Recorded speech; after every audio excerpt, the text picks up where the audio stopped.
Vamos ouvir a voz do Senhor. Eu quero convidá-lo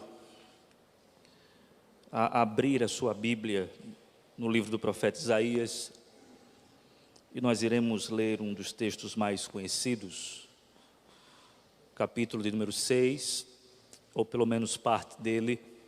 Eu já tive a oportunidade de fazer algumas reflexões nesse texto, principalmente sobre os primeiros versos, os 3 primeiros versos, ou os 4 primeiros versos, ressaltando a soberania de Deus.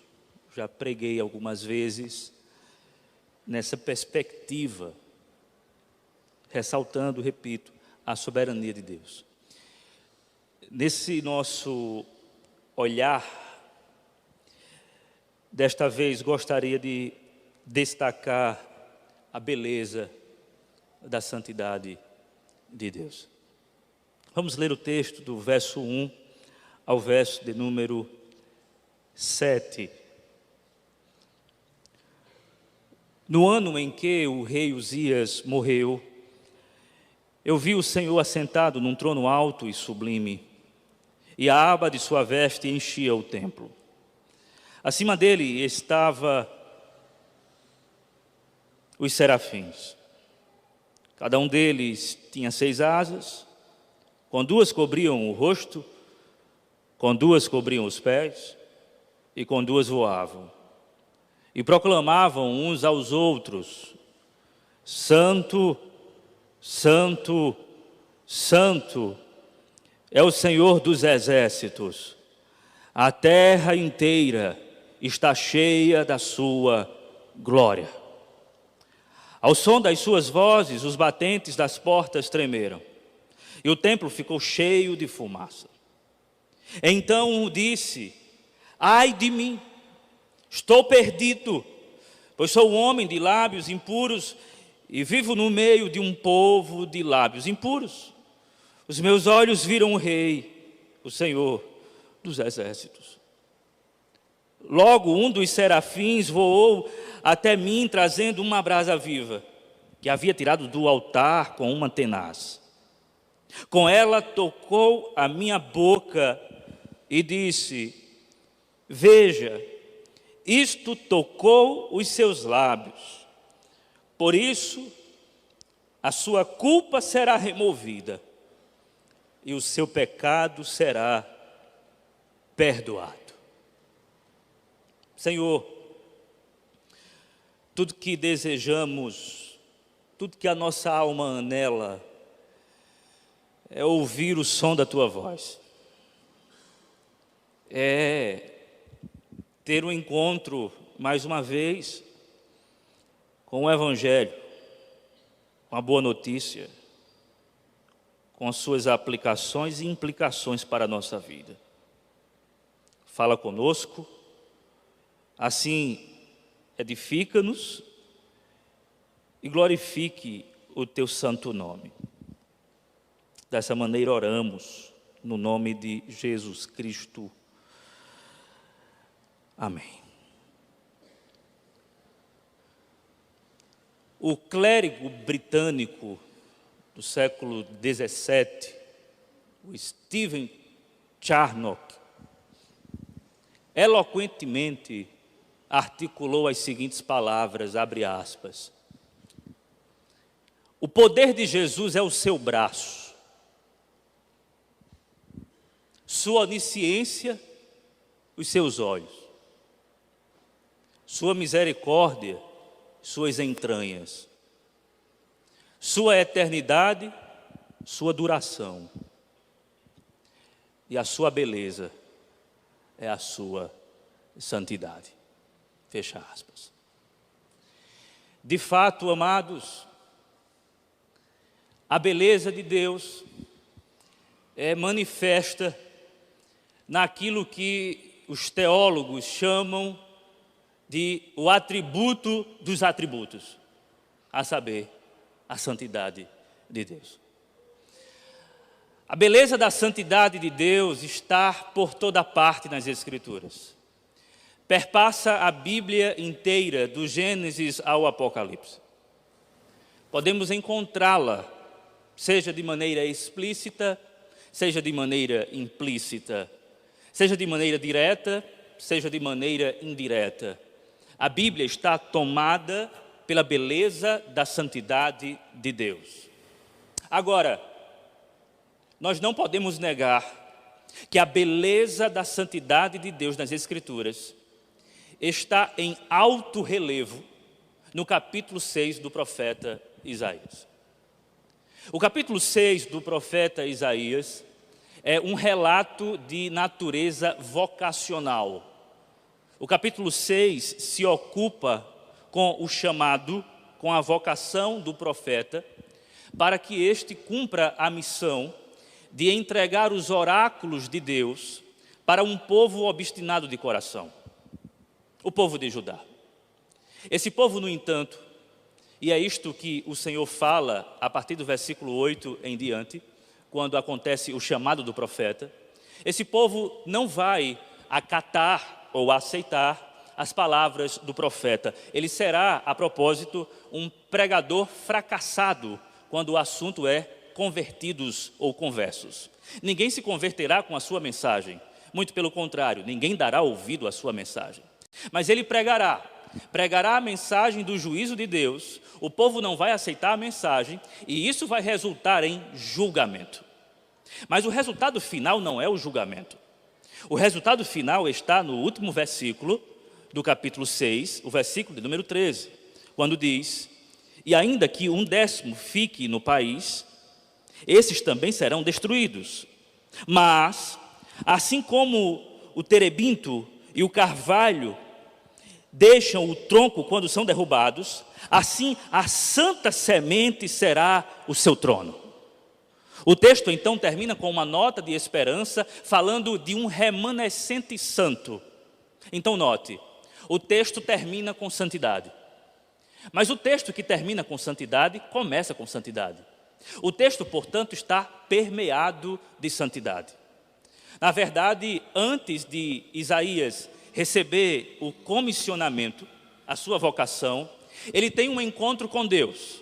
Ele tem uma experiência da teofania divina. Deus se manifesta de maneira visível e tremenda. Ele não apenas vê o Senhor assentado em um alto e sublime trono, como ele também vê o Senhor ornamentado de serafins, que são seres que ardem, seres flamejantes, seres santos e que cantam: Santo, Santo, Santo é o Senhor dos exércitos, e toda a terra está cheia da sua glória. Portanto, o texto que está diante de nós é um texto lotado da santidade de Deus. Mais precisamente, é um texto que revela um quadro magnífico e maravilhoso da beleza da santidade de Deus. Dito isso, irmãos, gostaria de destacar algumas verdades acerca da beleza da santidade de Deus. Ao menos 3 verdades. A beleza da santidade de Deus é perigosamente indomesticável. A beleza da santidade de Deus, em segundo lugar, é necessariamente adorável. E em terceiro lugar, a beleza da santidade de Deus é graciosamente aplicável. Vamos por parte. A beleza da santidade de Deus é perigosamente indomesticável. Note que o texto começa com um registro acerca da morte de um rei. Nós não temos aqui uma informação apenas de natureza cronológica, quando o autor sagrado diz: no ano em que morreu o rei Uzias, eu vi o Senhor assentado em um alto e sublime trono. A informação não é apenas de caráter cronológico, muito pelo contrário. A informação, sobretudo, é de natureza teológica, e isso por uma razão. A personagem que está em cena, ou que abre o texto, é o rei Uzias, no ano da morte do rei Uzias. O rei Uzias foi um excelente rei em Judá. Reinou por 52 anos, muito tempo no trono. Ele fez boas coisas. Isto porque a mão do Senhor era com ele, o Senhor, na verdade, era com ele. Ele fez a nação prosperar. Sob o seu reinado, a nação de Judá se desenvolveu bastante. Não apenas isso, não apenas prosperidade e desenvolvimento, Mas a nação de Judá passou a ser temida, porque sob o seu comando, Judá nunca perdeu uma batalha contra os filisteus, os seus maiores inimigos. O nome de Uzias era aclamado na nação de Judá, mas não apenas isso. O nome de Uzias passou a ser conhecido e temido pelas outras nações. Uzias foi de fato um grande rei. Não obstante, apesar de todas as suas conquistas, apesar de todas as suas virtudes, apesar de todas as suas vitórias, aconteceu algo que é triste em sua história. E isso tudo está registrado em detalhes no segundo livro das Crônicas, capítulo 26. Não precisa abrir a Bíblia no momento. Em casa você pode conferir. Depois que ele fez tudo isso que eu acabei de dizer, desenvolvimento nacional, prosperidade, vencer guerras e etc., este homem, rei de Judá, se achou no direito de fazer algo que não lhe cabia, oferecer incenso no altar do incenso. Justamente aqui nesse templo no qual Isaías está quando tem a visão do Senhor. Ele permite, e o texto é claro, ele permite que o orgulho tome conta do seu coração. O texto diz que o orgulho sobe ao seu coração e ele então vai fazer aquilo que não lhe cabe, que só cabia aos sacerdotes, oferecer incenso no altar do incenso. Não se esqueçam, ele era rei. O seu ofício era de governar a nação e não de oferecer algum tipo de sacrifício. Isso era uma atividade exclusiva dos sacerdotes. Contudo, obstinadamente, por causa da sua soberba e do seu orgulho, ele entra no templo e pega o incenso para oferecer incenso no altar do incenso. Quando Azarias, o sumo sacerdote, vê isso, diz: não faça isso. Isso não te cabe. Não só Azarias está repreendendo Uzias, mas mais 80 sacerdotes que estão no templo. Não faça isso. Ele se irrita contra os sacerdotes. Ele se estressa contra os sacerdotes. E ele então decide fazer o que os sacerdotes estão advertindo a ele não fazer. E tudo isso porque ele acha que pode fazer. Quando ele vai oferecer incenso no altar do incenso, de repente uma lepra surge em sua testa. Todos veem. É um castigo de Deus. É uma punição da parte do Senhor. Naquele exato momento ele é retirado do templo, porque ele está leproso e ele não pode ficar com os demais. Ele é banido do templo, e não apenas banido do templo, ele é banido da sociedade. E ele passa o restante dos seus dias leproso, manchado por causa do seu próprio pecado, e morre dessa maneira. Ele tenta fazer algo que não lhe cabia, e quando ele recebe a advertência, ele não aceita a advertência, porque na cabeça dele, ele é um rei muito poderoso e ele pode fazer qualquer coisa na casa do Senhor. O que ele fez foi um sacrilégio régio. O que ele fez foi semelhante a um de vocês entrar nesse templo com uma lata de spray de cor preta e pichar as paredes desse templo, pichar esse púlpito, pichar a mesa da ceia e dizer, colocando aqui nessa lona branca: este lugar está agora sob nova direção e eu que mando em tudo. Nós iríamos ficar espantados se algo dessa natureza acontecesse, porque aqui tem ordem. Aqui não é casa de desordem. Nós temos organização, nós temos respeito, nós temos reverência. E tudo o que o rei não teve no momento foi reverência diante do Senhor, pensando que poderia administrar a casa de Deus ao seu modo, não deixando que os sacerdotes o fizessem. Ele brincou com o fogo santo. Ele brincou com o Deus que é perigosamente indomesticável. Deus é belo em sua santidade, mas a sua santidade é perigosa. Você já parou para admirar o mar? É belo, não é? A extensão dele. mas é perigoso. Você já parou para ver alguma cachoeira estrondando na sua frente? É belo, não é? Mas é perigoso. Você já parou para contemplar alguma montanha alta? É belo, não é? Mas é perigoso. Eu fiz um passeio com a minha esposa em Canela, uma cidade vizinha em Gramado, e nós entramos numa floresta. E aquele que estava conosco, liderando, guiando e contando a história daquele lugar, dizia: cuidado. O lugar era maravilhoso, mas ele dizia: cuidado. Era um lugar belo, mas esse belo tinha um senso de perigo. Se essas coisas, irmãos, geram em nós esse senso de estupefação e de cuidado, imagine o ser de Deus que criou todas essas coisas. Não imagine o ser de Deus, veja-o pela janela de Isaías, capítulo 6, versículo de número 1 e 2. No ano em que o rei Uzias morreu, eu vi o Senhor assentado num trono alto e exaltado, e a aba de sua veste enchia o templo. Acima dele estavam os serafins, cada um deles tinha 6 asas, com 2 cobriam o rosto, com 2 cobriam os pés, e com 2 voavam, e proclamavam uns aos outros: Santo, Santo, Santo é o Senhor dos exércitos, e toda a terra está cheia da sua glória.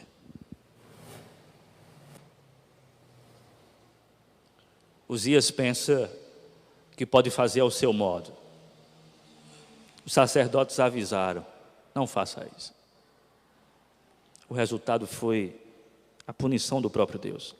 Meus irmãos, às vezes a igreja evangélica, as nossas denominações evangélicas, cometem esse erro de pensar que o nosso Deus pode ser domesticado. Por vezes nós incorremos no erro e, portanto, mexemos com perigo, ao pensar que Deus pode ser tratado de qualquer forma. Por exemplo, nós não podemos fazer o que nós queremos num culto como esse. O culto ao Senhor foi estabelecido pelo Senhor, à maneira do Senhor, e não à nossa maneira. Muitos brincam com o culto do Senhor, fazendo no culto do Senhor o que não é permitido pelo Senhor no culto do Senhor. E isso é perigoso. É arriscado brincar com o sagrado. É arriscado não guardar o nosso pé antes de entrarmos na casa do Senhor. É arriscado quando alguém diz assim: eu decreto a minha vitória, falando com o Senhor, como se ele fosse um bicho, um animal, algo do tipo. Ele é perigosamente indomesticável. Quem decreta as coisas não é você, é Deus. Quem decreta a sua vitória ou não, não são as suas palavras, mas as palavras de Deus em resposta positiva ou negativa às suas orações, às nossas orações. É Ele quem determina, é Ele quem decide. Nós temos limites, irmãos. Limites que foram colocados pelo próprio Deus. E ultrapassar os limites de Deus é brincar com fogo consumidor. O que nós temos feito por vezes é customizar Deus. Isto é, nós adaptamos Deus aos nossos gostos. Nós adaptamos Deus, ou nós fazemos um recorte na Bíblia daquilo que nos agrada de Deus. Um exemplo prático disso. Muitos não querem falar sobre a santidade de Deus, sobre o juízo de Deus, porque falar sobre a santidade de Deus implica em falar sobre o juízo de Deus sobre as nossas vidas, mas essa mensagem é muito ofensiva, então nós fazemos uma caricatura de Deus, nós customizamos Deus e falamos apenas sobre o amor de Deus. Não queremos ofender o público, então apresentamos um Deus que não cabe no capítulo 6 de Isaías. E isso é tentar domesticar o indomesticável.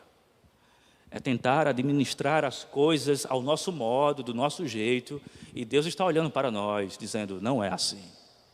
As coisas não funcionam, André, do seu jeito. As coisas não funcionam do jeito de vocês. As coisas funcionam do meu jeito. Ou nós, irmãos, nos alinhamos à vontade desse Deus, que é boa, perfeita e agradável. Ou então, nós estaremos flertando com a beleza da santidade de Deus, que é perigosamente indomesticável. Em segundo lugar, a beleza da santidade de Deus é necessariamente adorável. Eu quero ler mais uma vez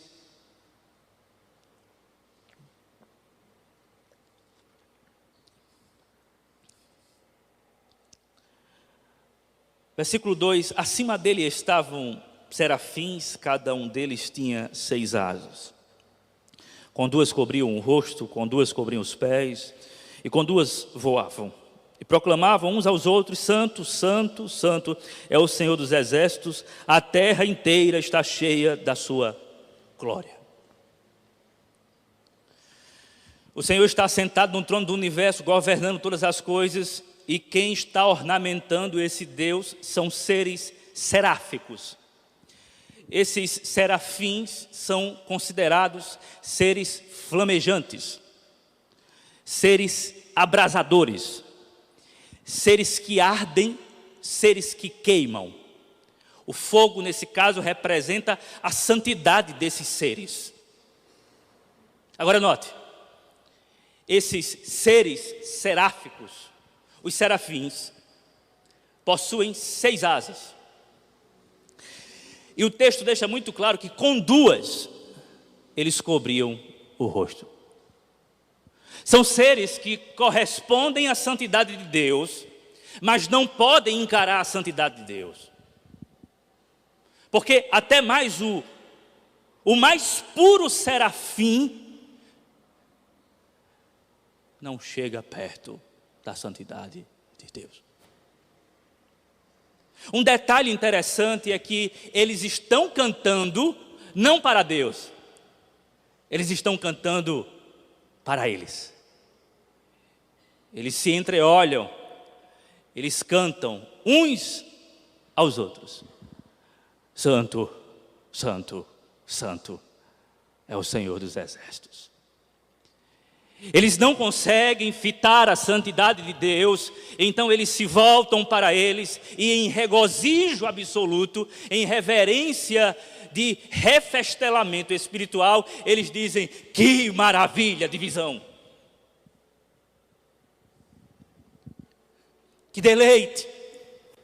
Santo, santo, santo é o Senhor dos exércitos. Temos aqui o triságio santo, 3 vezes santo. E quando isso aqui aparece no texto hebraico, isso indica o superlativo.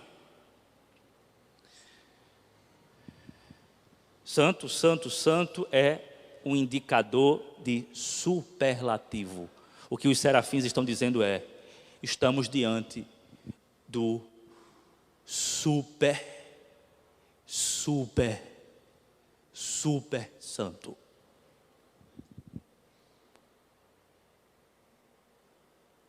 Ele é super santo. Só que ainda assim a linguagem não alcança.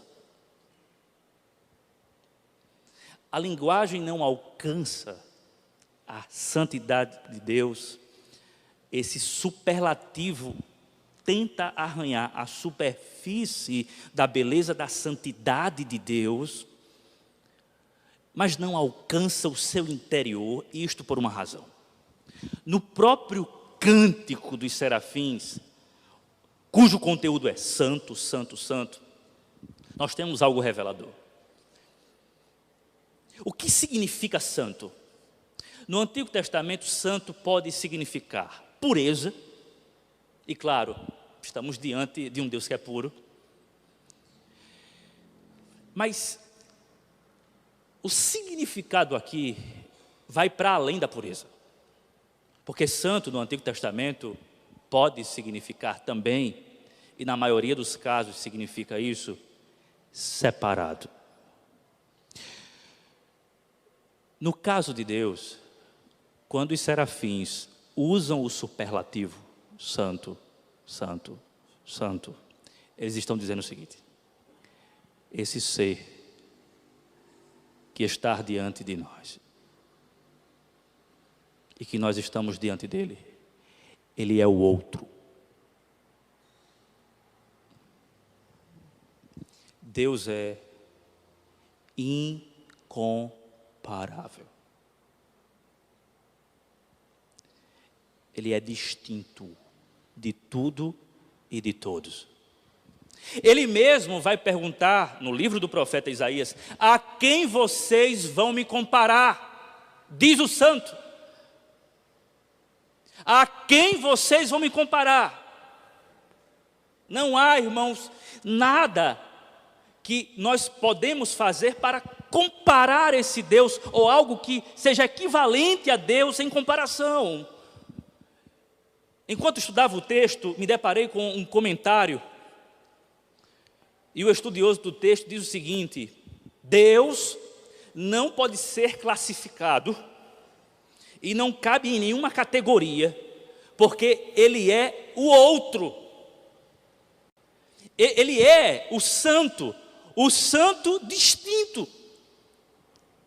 Há uma distinção absurda entre Ele e nós, entre Ele e os serafins. Ele é único. Ele é único, santo, santo, santo. Ele é distinto. Ele é o outro.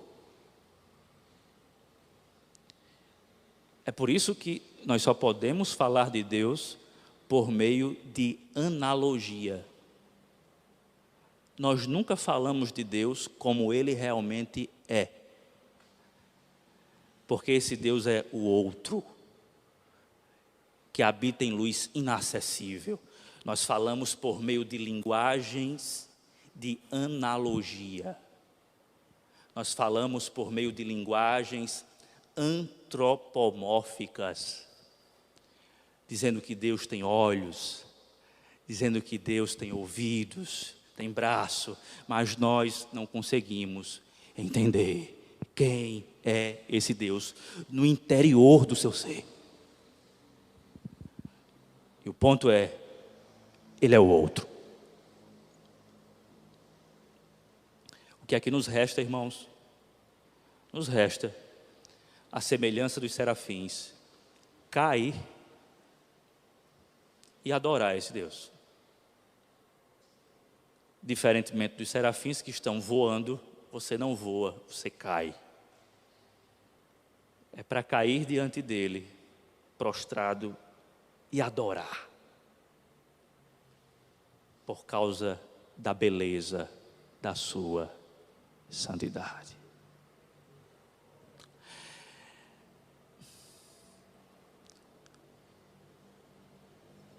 John Piper escreveu um livro, A Supremacia de Deus na Pregação. A centralidade de Deus no púlpito. E ele abre o livro dizendo assim, que fez uma exposição do capítulo 6 de Isaías, sem fazer nenhuma aplicação. A parte mais importante de um sermão é a aplicação, isto é, o que é que esse texto diz à minha vida?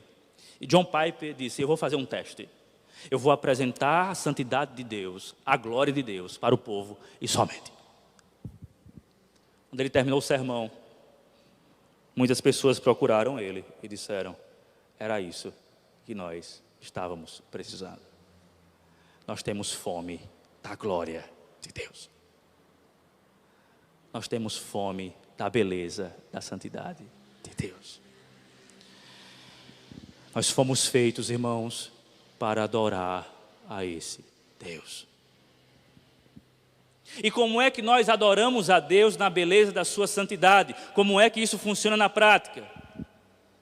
Obviamente, eu começo pelo nosso culto público, o dia do Senhor, que foi escolhido para adoração exclusiva ao Senhor. Nós nos reunimos aqui dominicalmente para prestar culto ao Senhor, para louvar ao Senhor, para adorar ao Senhor.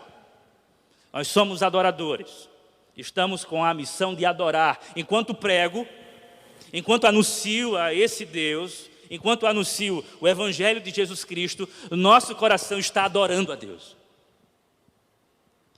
Aqui é um ensaio para a grande apresentação diante de Deus. Isso aqui é a antessala do céu. É uma experiência única que nós temos na presença da majestade, da glória, da beleza do Deus que está assentado em um alto e sublime trono. Onde os serafins são a sua ornamentação e cantam: Santo, Santo, Santo é o Senhor dos Exércitos. Não podemos, portanto, negociar o culto ao Senhor. E dizer, por exemplo, eu adoro a Deus em minha casa no domingo. Não. Nós adoramos o Senhor dominicalmente, coletivamente. Isso aqui é insubstituível. Agora, nós não vamos esperar o outro domingo e assim interromper a nossa adoração para viver de qualquer maneira durante a semana. Nós iremos continuar adorando a Deus na beleza da sua santidade de forma particular. Então a pergunta: como adorar a Deus na beleza da sua santidade? Buscando uma vida de santidade. Buscando uma vida justa. Buscando uma vida reta. Buscando um viver humilde, buscando um viver simples, buscando não desagradar ao Senhor, fazendo guerra contra os nossos pecados. Sim, eu sei que isso é muito custoso, fazer guerra contra os nossos pecados, não ceder às tentações, tudo isso é muito sôfrego para nós. Mas deixa eu dizer uma coisa. Não há nenhuma experiência, irmãos, que se compare a experimentar a santidade. Como disse Eugene Peterson, essa é a primeira frase do boletim. A santidade é a qualidade mais atraente, a experiência mais intensa que podemos ter na vida.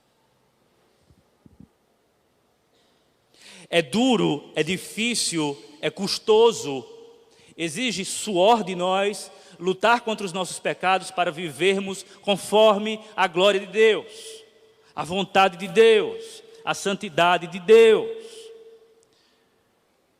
Mas eu gostaria de chamar a sua atenção para não focar demasiadamente no sacrifício pessoal, mas no resultado desse sacrifício. E qual é o resultado desse sacrifício? Deleite em Deus. Fazendo uma analogia, as pessoas que treinam não amam treinar, amam o resultado dos treinos. Não há muito prazer, ou nenhum prazer, em sentir dor na academia, por exemplo. Mas depois da dor, vem o prazer da missão cumprida. O resultado. Veja, se há resultados benéficos para a nossa saúde, para a nossa vida física, ao fazermos certos sacrifícios, imagine espiritualmente falando. Quando nós vivemos para adorar a Deus na beleza da sua santidade, Vivendo em santidade, nós fazemos sacrifícios, mas nós não podemos focar nos sacrifícios. Devemos focar na alegria que é resultante do sacrifício. Como é bom passar por tentações e vencê-las. Como é bom enfrentar o nosso inimigo e não ceder a ele. Como é bom dizer, mais uma semana e nós vencemos pela graça de Deus. Não há nenhuma experiência que se compare a essa. A experiência de estar imerso na santidade de Deus. É assim, irmãos, que nós adoramos a Deus todos os dias. Fazendo guerra contra os nossos pecados. Tentando viver conforme a palavra de Deus. Em terceiro lugar, e último. A beleza da santidade de Deus. Perigosamente indomesticável. Necessariamente adorável. E por fim, graciosamente aplicável. Versículo 4. Ao som das suas vozes, os batentes das portas tremeram e o templo ficou cheio de fumaça. Isso aqui é proposital porque a visão que Isaías vai ter não é uma visão que fita o Deus que não pode ser fitado.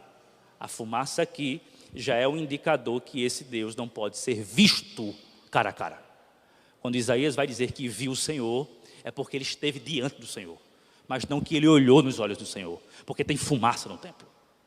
A fumaça está tomando conta de tudo, e aí o que resta ao profeta é: ai de mim, estou perdido, pois sou um homem de lábios impuros e vivo no meio de um povo de lábios impuros. Os meus olhos viram o Rei, o Senhor dos exércitos. O ai é uma expressão de juízo, como a maioria aqui sabe. Todas as vezes que nós vemos ai, seja no Antigo ou no Novo Testamento, ai é juízo. Tipo, ai de ti. O ai é juízo. O profeta vinha pronunciando alguns ais, alguns juízos contra o povo. Mas agora ele tem um ai contra ele. Ai de mim. Ai de mim. Essa experiência que ele tem, queridos, é uma experiência terrificante. É a experiência de alguém que tem a sensação de que a sua vida está se dissolvendo totalmente na presença daquele que é santo, santo, santo. A sua pecaminosidade é explicitada de forma tal que ele se julga como alguém não adequado para viver mais. É alguém que não encontra nenhuma justificativa plausível para estar diante de Deus. E olhe que se trata de um profeta.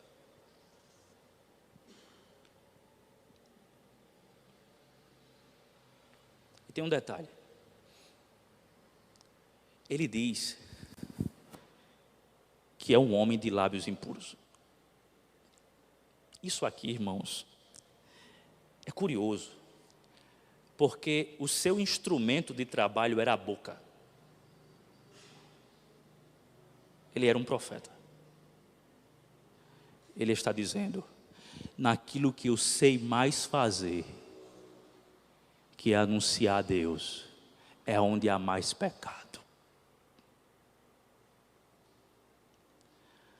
Há pecado nos meus lábios. Há pecado no meu coração. Há pecado no meio do povo. E por que ele tem essa constatação, irmãos? Porque ele está diante de uma luz que ilumina, rasgando todas as camadas que tentam esconder os nossos pecados mais profundos. Quanto mais nos aproximamos da santidade de Deus, mais nós teremos uma consciência profunda de que nós somos piores do que nós imaginamos. Aquele que mais se aproxima de Deus em santidade, mais vai estar convicto de que é pior do que imagina. Se alguém deseja não se sentir tão ruim nesse aspecto, é só se afastar de Deus.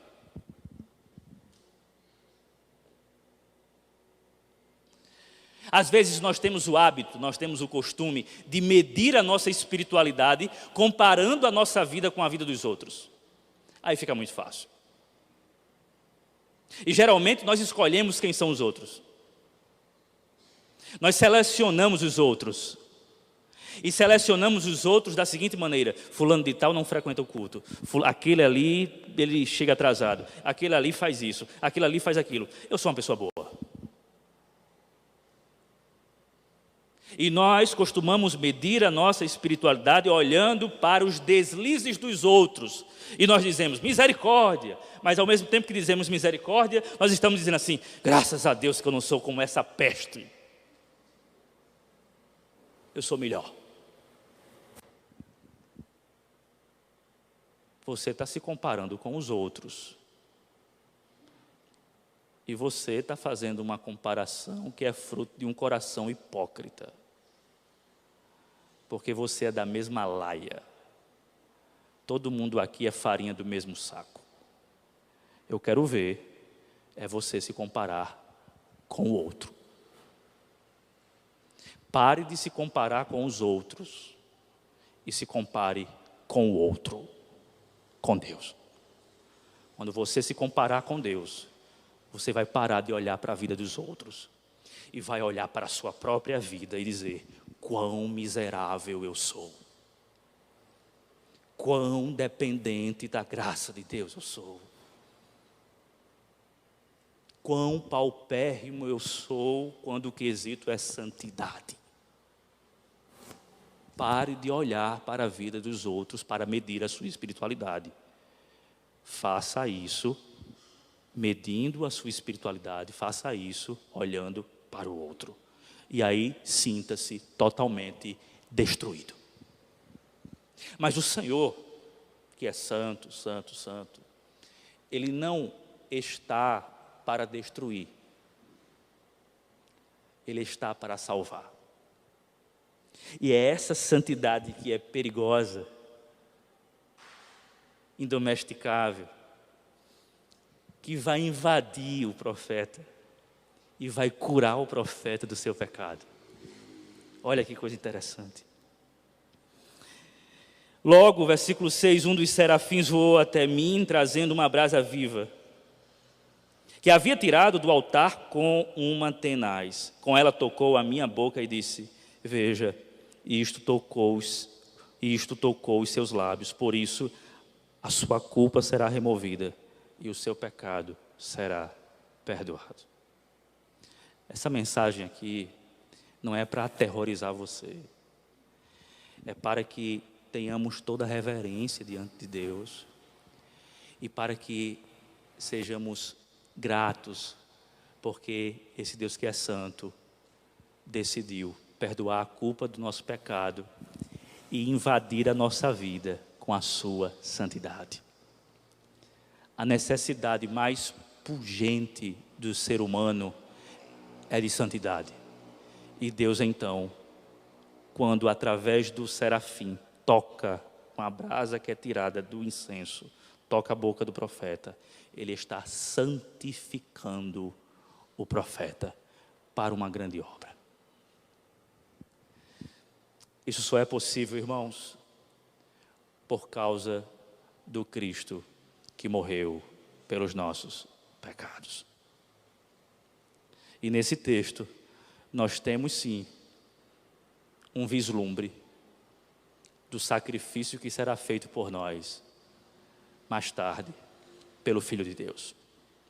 Eu disse que o texto começa com santidade e termina com santidade. Mas tem outro detalhe. O texto começa com morte e termina com destruição. O texto começa no ano em que morreu o rei Uzias. E o texto termina: e ainda que 1/10 fique no país, esses também serão destruídos. O texto começa com morte e termina com morte. No meio do texto, nós temos o altar do incenso.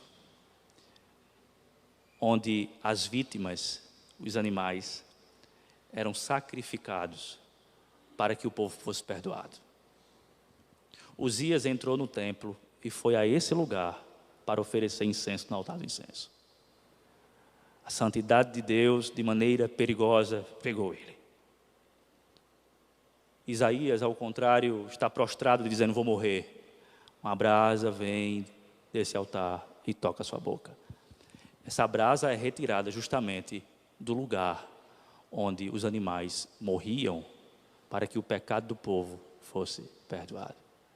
Isaías está sendo perdoado porque é uma provisão para o perdão dos pecados do povo no Antigo Testamento. E essa provisão, que é provisória, pois aponta para o sacrifício de Cristo, é suficiente para perdoar a culpa do profeta. Meus amados irmãos, nós estamos diante de um Deus santo, mas que ao mesmo tempo é cheio de graça e que com a sua graça invadiu a nossa vida com santidade, mudando a nossa natureza. O que ele fez foi obra extraordinária. O que ele fez com o profeta, claro, sem que tivéssemos que passar pela mesma experiência de ter uma teofania, foi o que ele fez conosco. Ele mudou a nossa vida, ele tocou os nossos lábios, ele tocou o nosso coração, ele mudou a nossa natureza. E nós fomos invadidos pela santidade de Deus. Eu gosto muito da ilustração que Charles Spurgeon usa sobre a gata e a porca. Ele diz: olhem para a porca gosta da lama, gosta de se chafurdar na lama. Se você tirar a porca e der um banho nela, logo ela voltará para a lama, porque ela gosta da lama. Agora olhe para a gata. A gata, ela gosta de ficar limpinha, ao seu modo, é claro, lambendo suas patas e se banhando. Ela gosta de ficar limpa, ela não gosta de lama. E Charles Spurgeon diz: só tem uma maneira de você fazer com que a porca seja como a gata. E a resposta que ele dá é: transformando a porca em gata. Se Deus não transformar você, você vai viver na lama do pecado. Mas Deus é aquele que em sua santidade tem poder para invadir a nossa existência pecaminosa, não para nos destruir, mas para nos dar vida e vida de santidade. A pergunta final que eu faço é: quem somos nós na casa do Senhor? Uzias ou Isaías?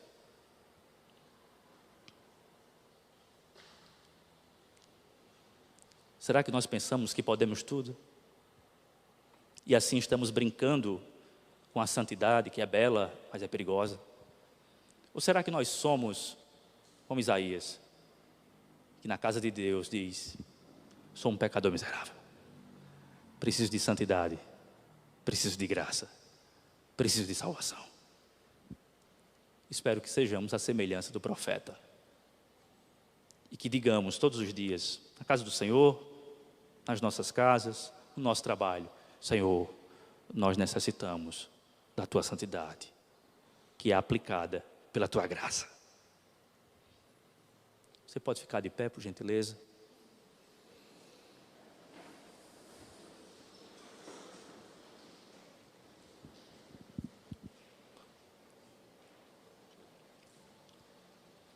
Senhor nosso Deus,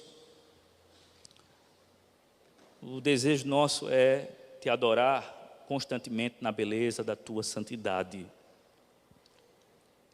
Isso por meio de um viver santo. Somos pecadores ainda, sim. Pecamos contra Ti diariamente. Mas nós rogamos, com a Tua santidade, Senhor,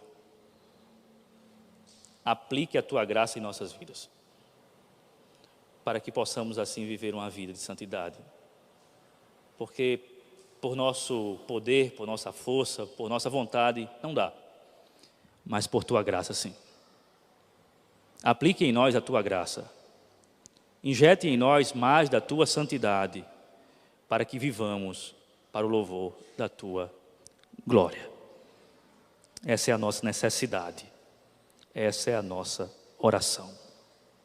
Que a graça de Cristo Jesus, o amor de Deus nosso Pai e as consolações do Espírito Santo repousem sobre cada um de nós, desde agora e para todos sempre. Todos dizem: Deus abençoe, queridos, uma boa semana a todos.